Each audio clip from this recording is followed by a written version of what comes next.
السلام عليكم ورحمة الله.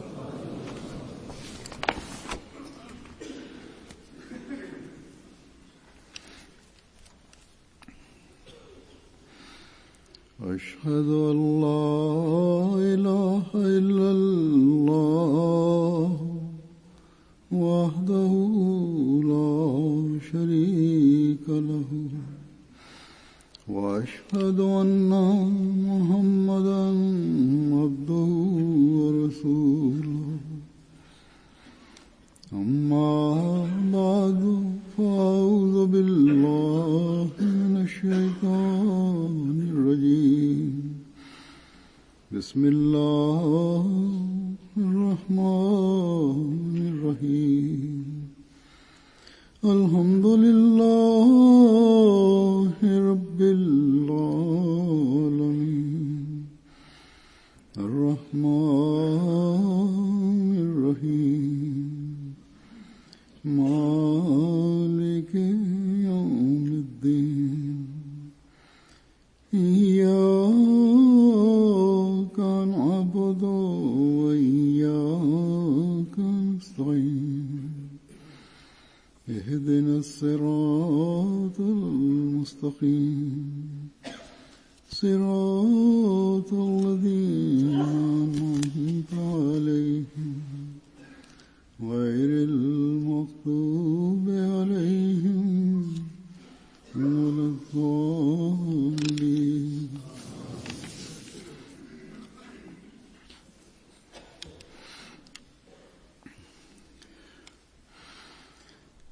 गुज़श्ता दिनों एक в предишните дни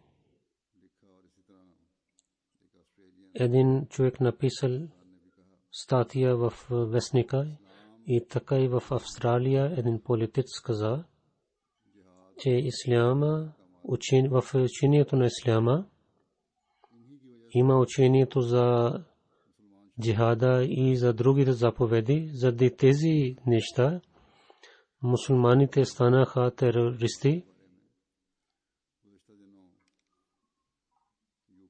За заповедите за исляма в предишните дни, така и в Великобритания един политик говори, че в исляма има нещо за тероризма,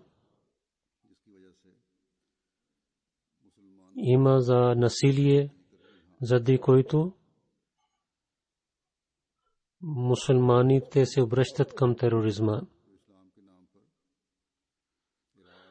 В нашето време по името на исляма в Ирак и в Сирия терористите взеха някой място и направиха държава.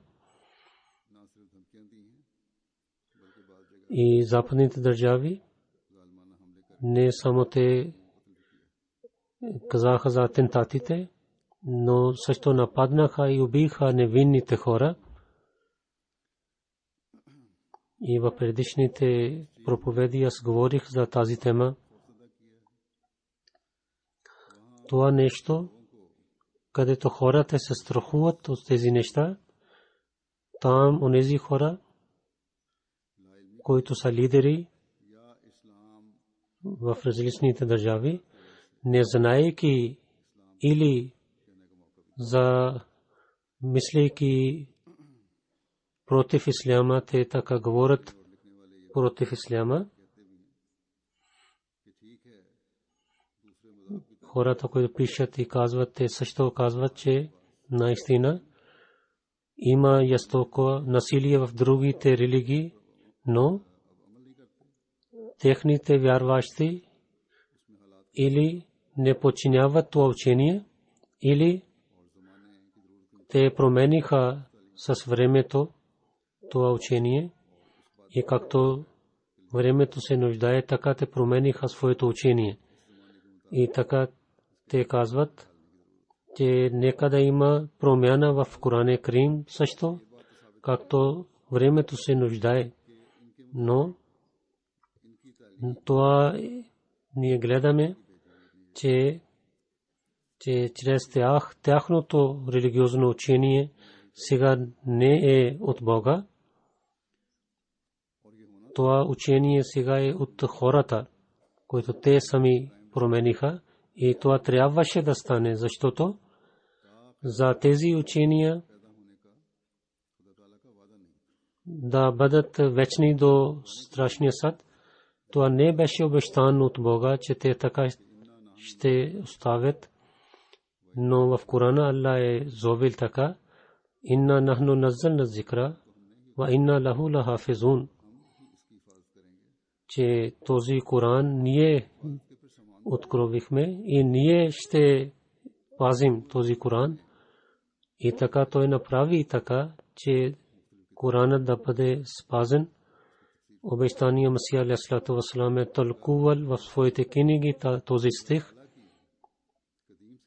На едно място той каза, че това е работата на Бога, когато той забранява на някой народ от една работа, тогава това е написано в неговата съдба, че някои хора ще вършат този грях, както в Тора той е забранил на евреите, че да не променяте учението на Стария Завет, но няколко хора така промениха това учение, но в Корана не пише това, че да не променяте Корана, но Бог така е написал: инна нахну наззална зикра ва инна лаху лахафизун. И така и той каза, че този стих ясно показва, че когато един народ се ражда, че да унищожи това учение от света, тогава Бог от небето ще изпрати на своя пратеник, който ще спази това учение. Затова понякога тези хора обвиняват на Корана, учението на Корана, и така искат да унищожават, защото тяхното своето религиозно учение остана само до книгата.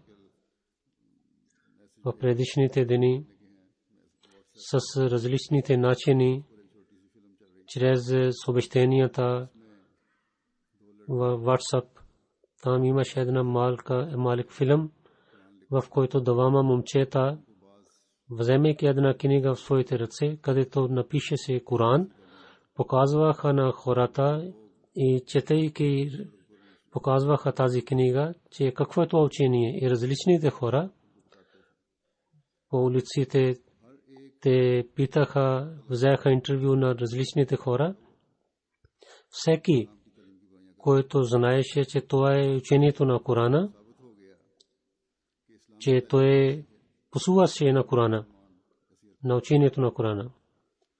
И защото те знаеха, че това е учението на Корана, чрез което мусулманите станаха терористи. След малко тези момчета махнаха това името на Корана, тази книга, и показаха на хората, че това не е Корана, това е Библията, което те четоха. И никой не тогава говори срещу. Когато идва името на Исляма, хората веднага започват да обвиняват. И тогава всичките мълчиха, гледайки, че това е Библията. И очудвайки, един каза, че една жена каза, че аз четох Библията. Никога не мислех, че това учение има в Библия. Това е тяхното състояние, че ако един мусулманин върши грях, тогава веднага обвиняват Исляма. Но ако някой човек от другата религия върши същата работа, те казват, че той е вършил само един грях или е луд. Ние също вярваме, че няколко мусулманските групи по името на Исляма, те вършат грехове и така хората обвиняват Исляма. Но да обвиняват на учението на Корана и да обвиняват, това показва, че това сърцата на хората са против Исляма. един човек, който иска да стане президент в Америка, той също говори срещу исляма. Каквото те говорят да срещу исляма, могат да говорят, но най-красивото учение на исляма, че няма да стане равен по това учение на другото учение на някоя религия. И както те промениха своето учение, така няма да стане с Корана. Бог в това време също, както той обещал за пазането на Кораната, той изпрати един пратеник, който показва най-красивото учение на исляма на нас. Обещания Масия алейхиссалату вассалам на едно място казва, че Коран, другото име на него е зикр. В началото време дойде да показва тези качества и истините, които разкриват в хората, и да ги показва на другите хора. И с това обещание на Бога, че инна лаху лахафизун, в това време също от небето е дошъл един учител, който ва ахарина минхум ламма ялхаку бихим. Чрез този стих е той дошъл и той е, който между вас говори. Така и той каза, че Бог, който инна нахну наззална зикра ва инна лаху лахафизун, обещавайки с тези думи за Корана и за исляма, че той се спазва тези неща. Той е спазил на мусулманите от това изпитание. Затова кисметливи са онези хора, които са свързани с тази система и вземат полза от това и са в неговия джамат. И така и той каза, че Бог, както той е обещал да показва истината на Корана, в началото на 14 век той е изпратил на мен и каза, че помощта за Корана, те са с нас. Те не са свързани с другите религии в нашето време. Тези неща, където противниците на исляма са отговор на техните обвинения срещу исляма, и другите религии са промениха себе си, както времето изисква от тях. И така може да кажем, всичките тези религии са мъртви. Но на същото време обещания Масия алейхиссалату вассалам казва, че това е покана на мусулманите, че тези обвинения, които в медиите има, в вестниците има по това време, да даваме отговор на тези обвинения, да бъдат свързани с онзи човек, че да показват на истинското учение на исляма на другите и да затварят устите на тези хора, които говорят срещу исляма. Ислям, които обвиняват на исляма за тероризма и за жестокостта. Тези групи хора чрез сабията искат да разпространяват исляма чрез сабия и така претендират. Наистина те са противниците на исляма. Те помагат на онези хора, които са против исляма. Обещания Масия алейхиссалату вассалам с ясни думи ни е казал, че това време не е времето да воюваме с сабията. И това беше позволено с тези условия, които бяха в началото на исляма, че враговете на исляма искаха да унищожават на исляма с сабията. Ислям е пълен с учението на мира и братство. В нашето време Коран е пълен с това учение. В нашето време да проповядваме това учение. И всеки ахмади трябва да мисли за това учение, да подчинява това учение и да има силна връзка с Бога, тогава той ще покаже, че той е истински Ахмади. Днес ние Ахмади сме, които на мусулманите и на немусулманите, на двама, да показваме истината. Онези хора, които обвиняват на исляма, те са неграмотни и ние трябва да ги учим и да махаме, да показваме на тяхната неграмота на тях. Учението на исляма е пълен с мир и братство. Чрез Корана ние трябва да покажем това учение на света, да кажем на тях, че вие, не знаейки каквото казвате, че има насилие в учението на исляма, за това мусулманите са терористи. Това вашето, вие говорите със своето незнание. Тези войни помежду си и мусулманите също правят така, че те имат групи, за това те също дават възможността, че хората обвиняват на исляма. Ние нямаме толкова ресурси, но колкото ние имаме да работим чрез медиите във всяка държава и всеки град, трябва да работим и да показваме на света, че на истинската картина на исляма. С благословите на Бога на всяко място джамаат се обръща внимание към тази работа, но времето се нуждае, че постоянно на медиите да използваме, да имаме връзка с тях, чрез тях да разказваме тези неща на хората. С благословите на Бога в Америка те имат много силна връзка и така и другите държави, тук и в Великобритания, така и в Германия.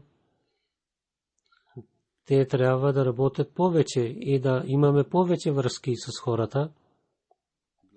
В предишните дни в парламента на Великобритания един МП от Гласго, той говори за исляма, говори чрез Ахмадия джамаат, че ислям, че ако искаме да гледаме онези хора, които подчиняват и учението на исляма, те са Ахмадите. И той каза, че аз също участвах в един симпозиум, събрание за мир. И така той произнесе реч там и там също вътрешен министър, който седеше там. Тя каза, че този ислям, който Ахмадите показват, наистина той е различен от онзи ислям, който терористите показват. И наистина Ахмадите обичат мир. И това е истината, че ние не показваме ново учение. Ние показваме учението на Корана. Но само това беше и се мълчиха хора и така ще забравят тези неща, че имаше това реч в Великобритания, парламента на Великобритания. Това ние трябва да съживим тези неща. И когато ние мълчим, само един път дават тази новина в преса, но когато има нещо за тероризма, чрез тази новина в вестниците пишат и така и онези хора, които са против исляма, те започват да говорят срещу исляма. В предишните дни, когато бях в Япония, там също хората, които учени хора казаха, един християнин отец също каза, че учението на исляма, което вие чрез Корана показвате, нека японци да се познават с това учение. Не само те, целият свят трябва да познае с това учение. Той каза, че тогава ще има полза, когато не само в този събор да казвате тези неща, но постоянно с усилието да разпространявате това учение в Япония. И хората, които обичат справедливостта, те също казват, че да не мълчете, но постоянно през света да представяте това учение. Тогава ще има полза от това учение. И то е работата на Джамаат Япония, че правайки програмата да продължава да вършат тази работа. И тук в Великобритания, ЮК, и така и в другите държави в съвета, то красивото учение на исляма, както обещания Масия алейхиссалату вассалам е обяснил, така да разпространяваме това.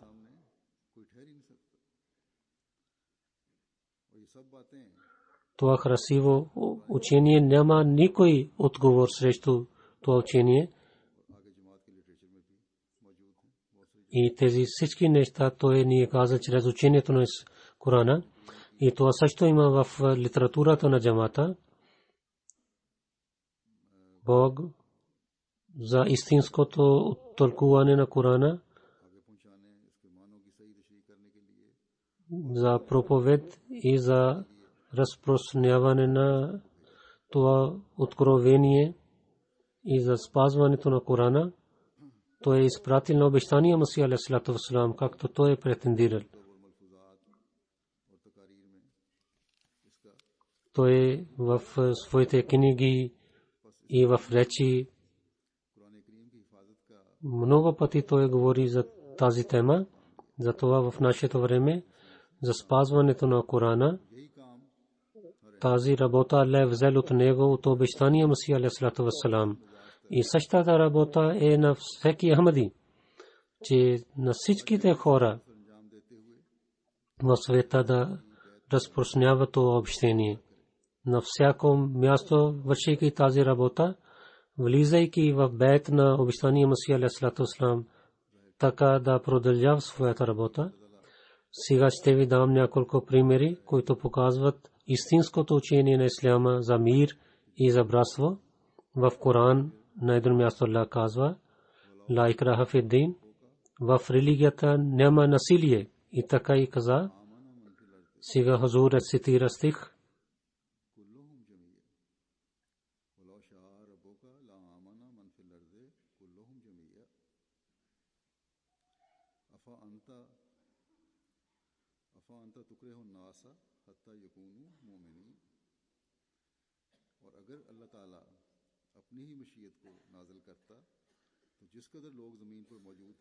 и ако Бог само искаше всичките хора на земята щяха да вярват. Но ако Аллах не с насилие така прави,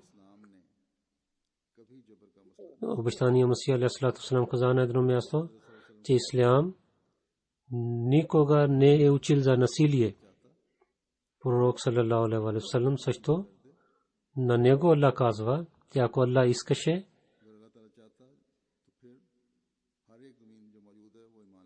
тогава ако Аллах искаше, всеки, който е на земята, щеше да вярва. Но Аллах не е направил така. Затова пророк саллаллаху алейхи ва саллям, въпреки че той искаше, Аллах каза на него, че само ти да искаш така, няма да стане така. Затова винаги да помним това нещо. И това е учението с ясни неща ни показва, че няма насилие в исляма. Обещания Масия алейхиссалату вассалам каза, че няма насилието в Корана. Ако целия Коран и всичките традиции и така и книгите на история четем или да слушаме тези книги, след това широко знание, ние ще знаем, че това обвинение, че ислям дава заповед за сабията да разпространява исляма с насилие. Това обвинение не е вярно. И те са обвинения от тях, които не знаят нищо за историята на исляма. С лъжа и с измама те казват тези неща. И аз зная, че идва време, когато хората, които искат истината, ще знаят за тези обвинения дали ние може да казваме, че тази религия иска насилие, в където Корана пише, че ла икраха фид-дин, че в религията няма насилие. Дали ние да обвиняваме този пророк, който живеейки в Мека 13 години, каза на своите всичките приятели да не дадете отговорна противниците и да бъдете търпеливи. Но когато тези противници нападнаха и искаха да унищожават на тази религия, тогава Аллах каза, че онези хора, които вдигат сабия, те трябва да бъдат унищожени със сабията. Иначе Коран никога не е казал за насилието. Ако и щеше да има такава учение, тогава последователите на пророк саллаллаху алейхи ва саллям няма да станат с това учение, че когато ще има изпитанията, тогава да бъдат търпеливи. И насилието, с насилието човек не може да показва истината от своето сърце. Но нашия пророк саллаллаху алейхи ва саллям, неговите последователи, които бяха свързани с него, че това беше такъв пример, който много е ясен. Затова той каза, че войните на исляма има 3 начини войни в исляма. Когато имаше такива битки или където е позволено да има битка, най-първо защитаване на себе си. Ако някой напада, тогава трябва да вземаме оръжия и да защитаваме себе си.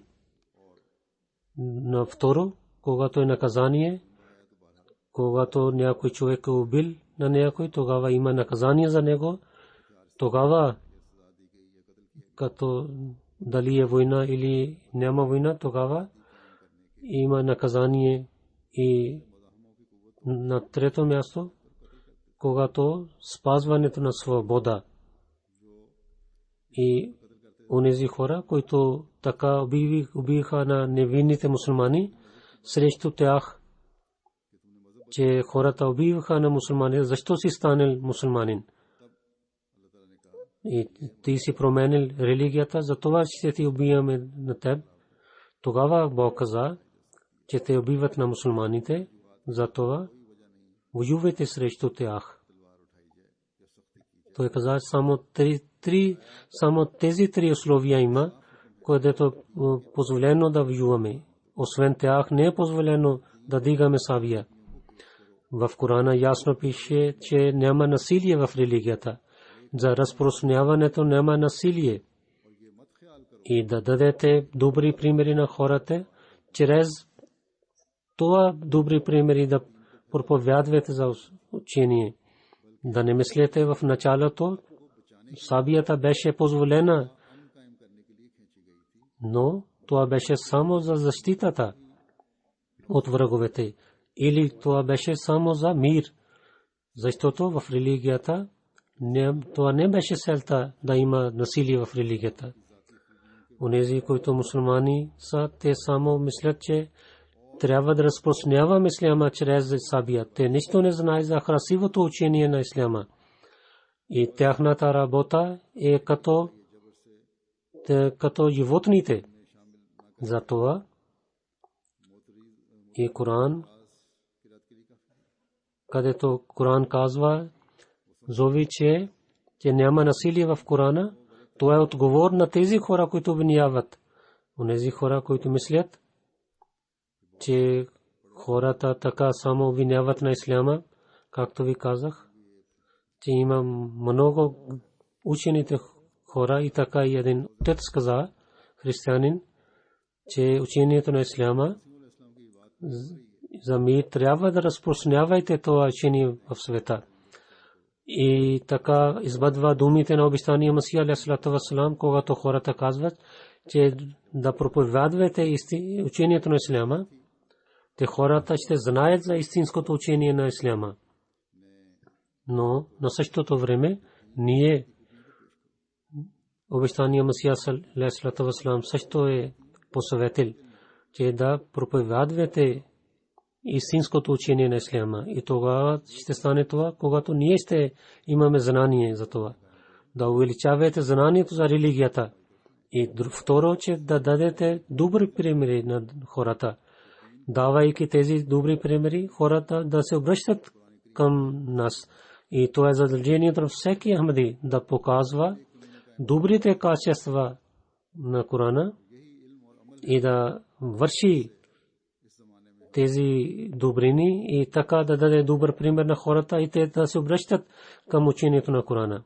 Чрез тази работа ние, подчинявайки на обещания Масия алейхиссалату вассалам, и ще спазваме на Корана и Исляма и ще участваме в тази работа. И ще кажем на хората, че ако искате истинския мир в света, тогава това ще стане само чрез Корана. На едно място в Корана, онези хора, които не вярват в Исляма,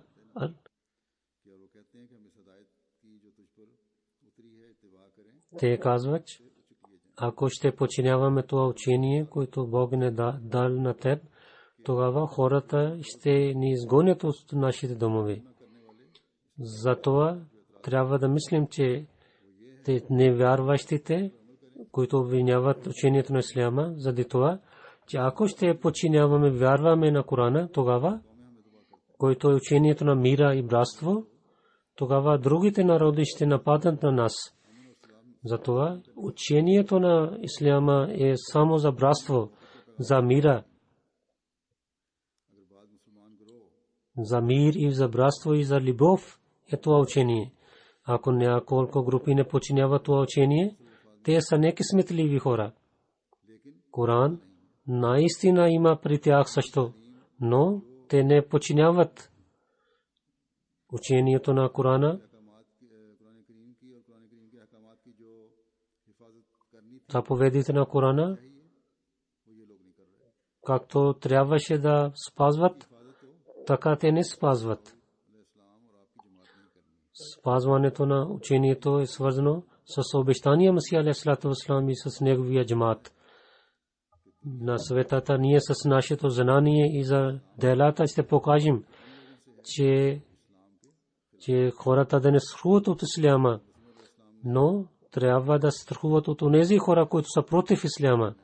Както обещания Масия алейхиссалату вассалам е казал в тези думи, които рецитирах преди, онези хора, които обвиняват на Исляма, те лъжат и измамят. И това лъжа измама, и така те унищожават мира от света. Когато тези хора заради себе си за политика и да владеят на света, те така лъжат. И за мусулманските държави, които има там раздор, великите държави участват там. Техните хора сега започнаха да казват, че тези терористите са направени от нашите държави, които ние воювахме в Ирака и в Сирия, които ние произведихме тези терористи. И затова на мусулманите и на онези хора, които по името на Исляма са свързани с тероризма и така не подчиняват учението на Исляма, че те също участват в това. Но този огън е изгарен от великите държави. Те не работят с справедливостта. Това не е времето, когато ако някой велика държава ще каже нещо и хората ще подчиняват. Но всеки човек сега е свободен и чрез медии на всяко място той разпространява своите мисли в света. В нашето време на една страна казва, че ще унищожим на терористите, нападат на тях с бомби. На другите място онези хора, които продават на тях оръжия и помагат с парите и не гледат на тях, въпреки че те знаят, че кои хора на тях помагат, но те не правят нищо. за мира и за унищожават на мира. Не само тези мусулманите групи унищожават, които не подчиняват истинското учение на исляма, но и така и великите държави също участват в това, което заради и за мира на света е на второ място пред тях. Истинският мусулманин вярва, че Бог е салам. Той за своите хора иска мир. И истинските мусулмани наистина Ахмади са, които знаят това учение, че Бог, Аллах за даване на мира на света, да има мир в света. Колко заповеди Аллах е дал в Корана, толкова той е дал заповеди. На едно място в Корана Аллах казва: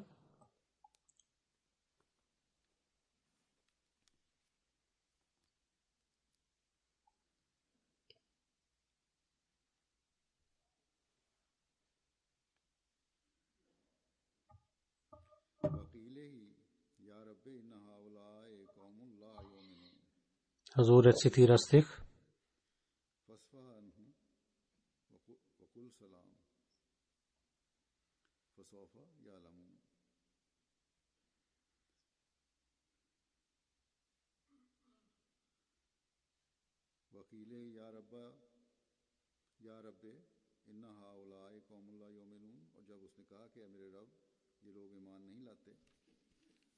И когато той каза, моите хора не вярват, Аллах казва: ти да не обръщай внимание на тях и само кажи, че салам, че да има мир за вас.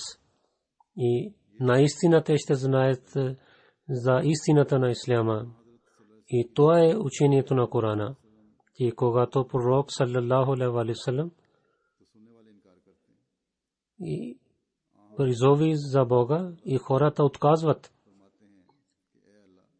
тогава пророк саллаллаху алейхи ва саллям казва, че о моя Бог,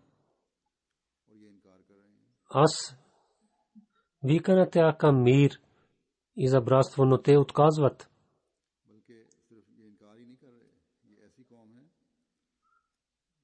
Не само отказват, те са такъв народ, който не само не вярват в мира, но обратно не дават мир на нас също и унищожават нашия мир. Тогава Аллах казва: фасфанхум, че да не обръщай към тях. Те не знаят, те нямат разум.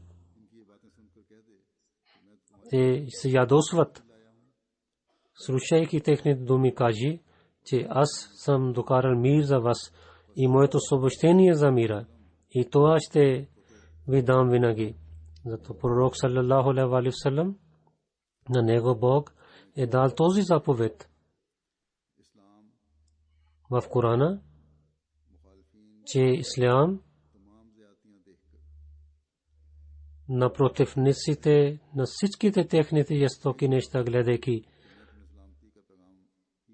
само този отговор дава, че има мир, съобщението на мир за вас, че да има в света мир. И когато пророк саллаллаху алейхи ва саллям им този заповед има за него, тогава то е заповед на всеки мусулманин. Когато в нашето време има такава състояние, то е нашата работа да разпространяваме това учение. Нашата работа е да разпространяваме съобщението на мира. Както обещания Масия алейхи салам каза, че ако има от исляма сабията, това беше само за защитата и беше само за мир, не за жестока и за насилие. Затова няма никога Коран не дал този заповед, че който не вярва в нас, да има да вдигнете оръжие срещу него и да убивайте на него. Това и онези групи и владетелите на мусулмани, ако е против за този заповед,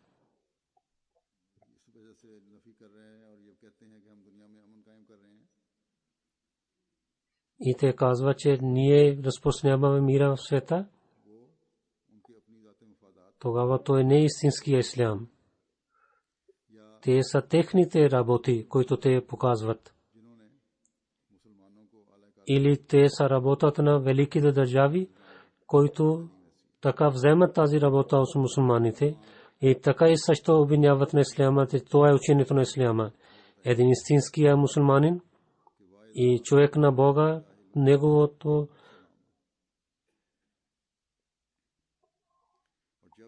за него Аллах казва, че той е такъв. Когато неграмотни се воюват с тях, те не воюват и казват, че да има мир за вас. Затова това е учението на Корана. И това е учението, чрез което ще има мир на всяко ниво. И така е заповед за нас, че всеки от нас, и особено младите, да не мислят лошо за себе си. Това е истинското учение на исляма, това е ислам и само ислам, който може да даде основа за мира в света. И това е Коран и само Коран, който дава учението на мира в света. Затова, знаейки, трябва да знаем това учението. Трябва да подчиняваме това учение. И да подчиняваме това учение, както обещания Масия алейхиссалату вассалам каза, че чрез нашите дела да показваме добри примери на хората, че в света за пазването на Корана Аллах е дал тази възможност на нас. Това е неговото благословие. Чрез Корана и не само така, и за спазването на думите на Корана Аллах е изпратил на обещания Масия алейхиссалату вассалам света и даде възможността на нас, че ние вярваме в него и той е избрал на нас. Затова истинското красиво учение да проповядваме в света, това е задължението на всеки Ахмади. И да изпълняваме това задължение, всеки момче и момиче и мъж и жена трябва да опитва. Света е сега до огня. Може да има такава състояние да паднат в този огън. В такава време да спазваме на хората от този огън, да опитваме и да разпространяваме мир в света. Тази работа е на един Ахмади и това само един Ахмади може да върши. Затова да опитваме и най-повече да получаваме този цел, че да имаме силна връзка с Бога, да се навеждаме пред Него, да се страхуваме от Него и да има този страх в нашите сърца. И тогава нашите деца също и на света също да ги дадем мир. На едно място така за нашето време обещания Масия алейхиссалату вассалам каза, Хазур се цитира стих на урду. Това означава, че всемогъщия Бог, да имаме връзка с Него и силна връзка да имаме с Него и да имаме обич към Бога. Нека Аллах да ни даде възможността за това и да даде разум на хората, че да слушат гласът на Бога и да не падат в огня и в раздор. След молитвата има джаназе тук и две джанази, които преди Анатул Ахмади Сахиб, първото джаназе на 9 декември почина. Инна лиллахи ва инна илайхи раджиун. Той беше мисионер, много дълго време работи. Аллах Бакш Сахиб беше неговия баща.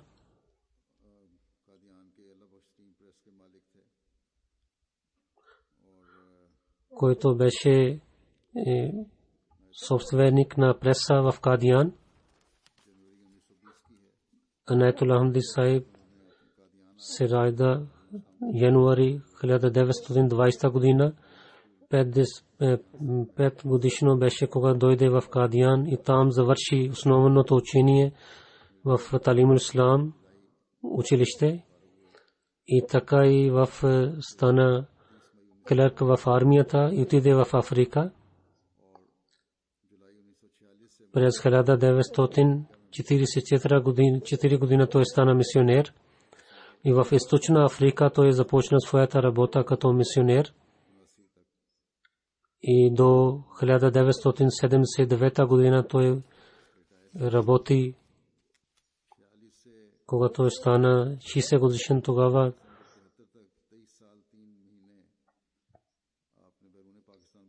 (23 години и 3 месеца) той работил като мисионер извън Пакистан. И 4 години Кения, 18 години в Гяна и в Танзания. И така и след това в Пакистан, в Джанг, Сиалкот той работи като мисионер. Той има 4 синове и 3 дъщери. Един син той е като назър в Кадиян.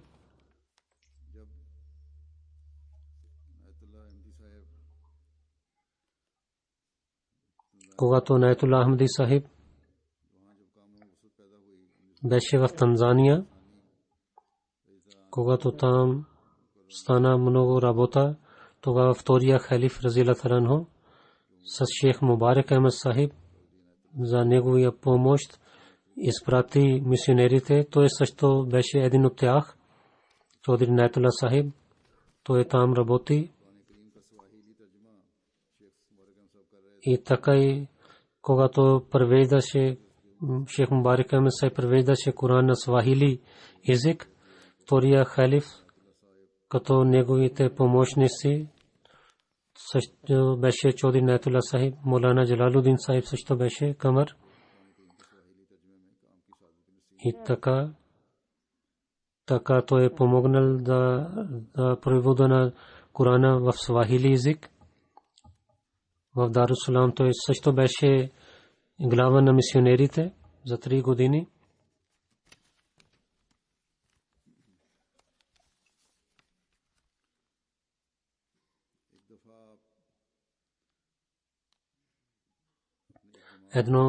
Един път той отиваше да води молитвата в джамията с колелото.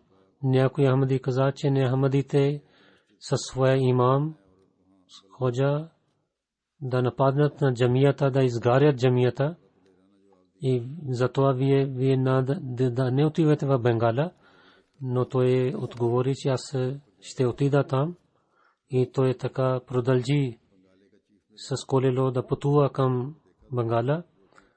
На едно място той се срещна с шеф на Бенгала. И така той покани на него, че ела с мен в моята кола. Той каза, не, с колело отивам. Но шеф, когато каза, че ела в моята кола, тогава той се качва с него. По пътя той каза на шеф на селото, че такава новина получих от селото. Тогава този шеф покани на хората и каза, че той е нашия гост. Затова се отнасям с добър начин с гостите.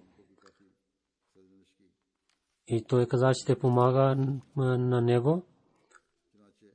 И той каза, че аз ще се моля след него.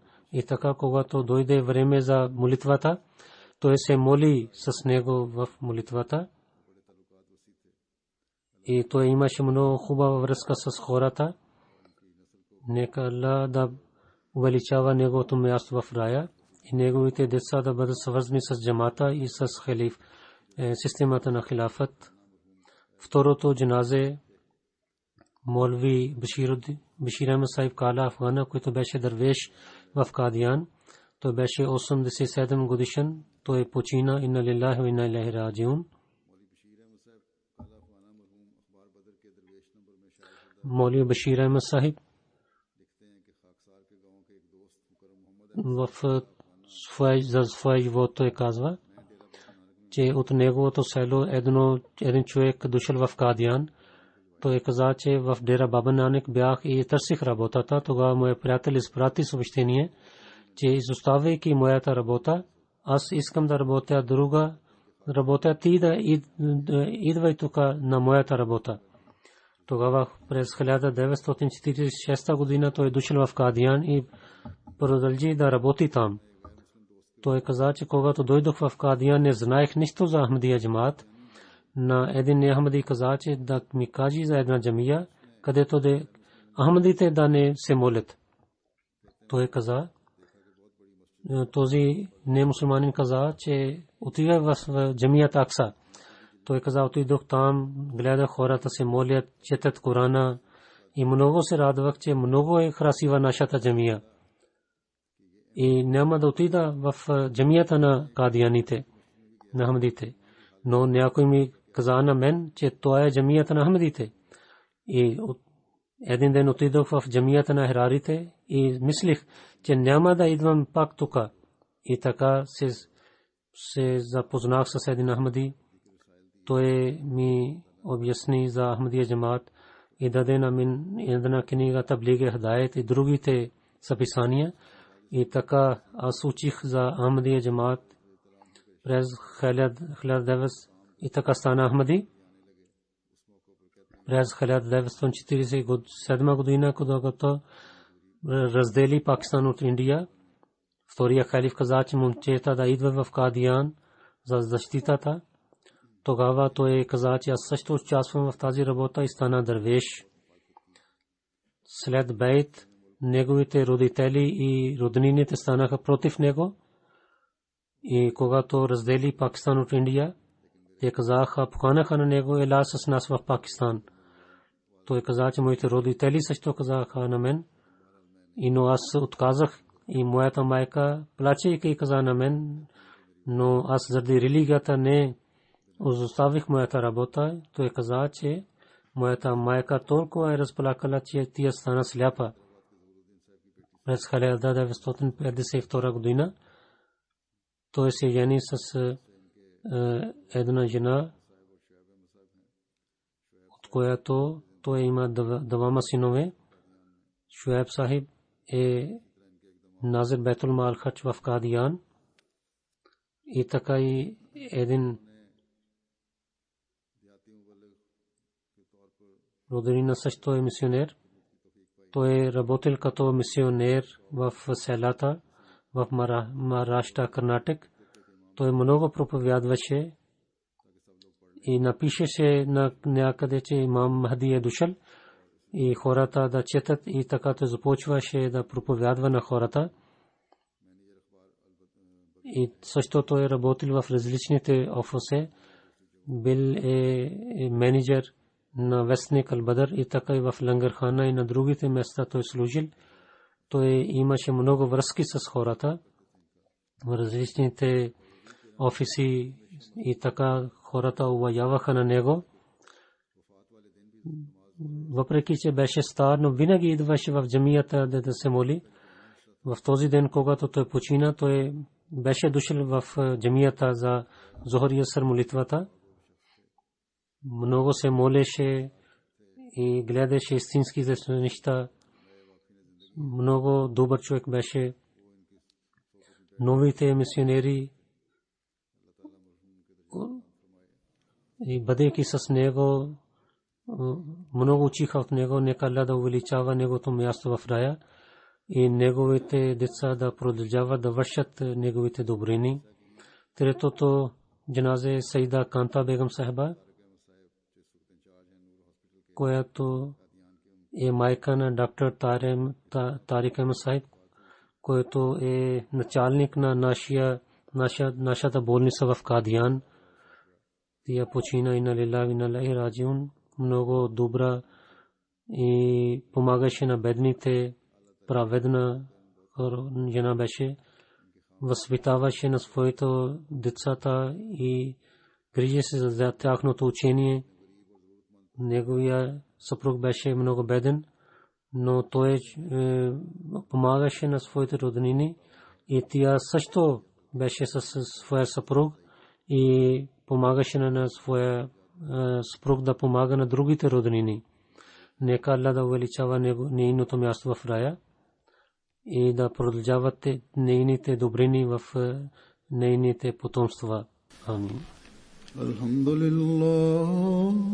الحمد لله نحمده ونستعينه ونستغفره ونؤمن به ونتوكل عليه ونعوذ بالله من شرور أنفسنا ومن سيئات أعمالنا من يهده الله فلا مضل له ومن يضلل فلا هادي له ونشهد أن لا إله إلا الله ونشهد أن محمدا عبده ورسوله عباد الله رحمكم الله إن الله يأمر بالعدل والإحسان وإيتاء ذي القربى وينهى عن الفحشاء والمنكر والبغي يعظكم لعلكم تذكرون اذكروا الله يذكركم وادعوه يستجب لكم ولذكر الله أكبر.